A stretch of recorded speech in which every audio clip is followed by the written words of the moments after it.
امام شافعی کے زمانے میں ایک خلیفہ نے اپنی بیوی کو عجیب طریقے سے طلاق دے دی اور یہ طلاق بعد ازاں فقہ کا بہت بڑا مسئلہ بن گئی۔ بات کچھ یوں ہے کہ ایک بادشاہ اپنی ملکہ کے ساتھ بیٹھا تھا کہ ہنسی مذاق میں اس نے ملکہ سے پوچھ لیا، تمہیں میری شکل کیسی لگتی ہے؟ ملکہ جو بادشاہ کی عزیز ترین بیگم تھی وہ مذاق کے موڈ میں بولی، مجھے آپ شکل سے جہنمی لگتے ہیں۔ یہ فقرہ سننے کے بعد بادشاہ کو غصہ آ گیا اور بولا، میں اگر جہنمی ہوں تو تمہیں 3 طلاقیں دیتا ہوں۔ ملکہ نے یہ سنا تو اس نے رونا پیٹنا شروع کر دیا۔ بادشاہ کو بھی کچھ دیر بعد اپنی غلطی کا احساس ہو گیا۔ اگلے دن بادشاہ سلامت نے ملک کے تمام علماء، مفتی صاحبان اور اماموں کو دربار میں بلا لیا اور ان سے پوچھا، کیا اس طریقے سے میری طلاق ہو چکی ہے؟ سب کا باری باری یہی کہنا تھا، ہاں آپ کی طلاق ہو چکی ہے اور شریعت کی روشنی سے ملکہ عالیہ اب آپ کی زوجہ نہیں رہیں۔ لیکن اس محفل میں ایک نوجوان مفتی بھی موجود تھے۔ وہ ایک طرف ہو کر بالکل خاموش بیٹھے رہے۔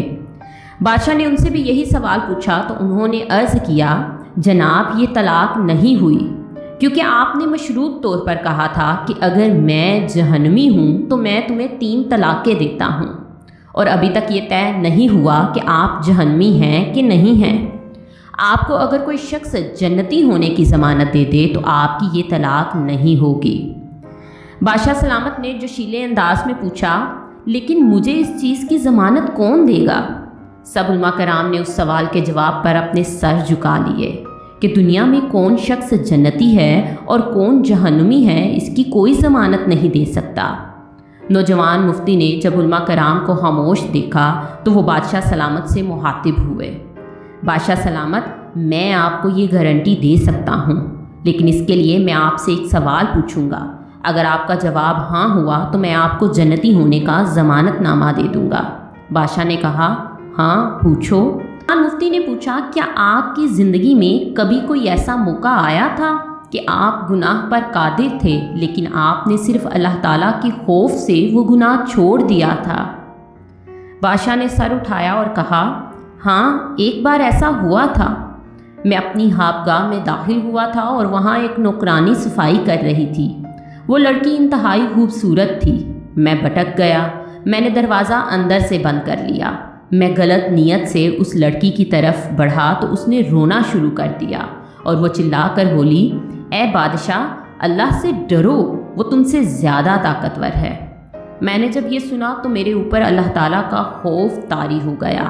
میں اگرچہ بادشاہ تھا، وہ لڑکی میرے کمرے میں تھی۔ میں نے دروازے کو اندر سے کنڈی لگائی ہوئی تھی اور اس وقت دنیا کی کوئی طاقت مجھے برائی کرنے سے نہیں روک سکتی تھی، لیکن میں نے صرف اللہ تعالیٰ کے خوف سے دروازہ کھول دیا اور اس لڑکی کو جانے کی اجازت دے دی۔ یہ سب سن کر وہ نوجوان مفتی مسکرائے اور انہوں نے قرآن پاک کی ایک آیت تلاوت کی جس کا ترجمہ ہے، جو اپنے رب کے سامنے کھڑے ہونے سے ڈر گیا اور اس نے اپنے نفس کو خواہشات میں پڑنے سے بچا لیا تو ایسے شخص کا ٹھکانہ جنت ہوگا۔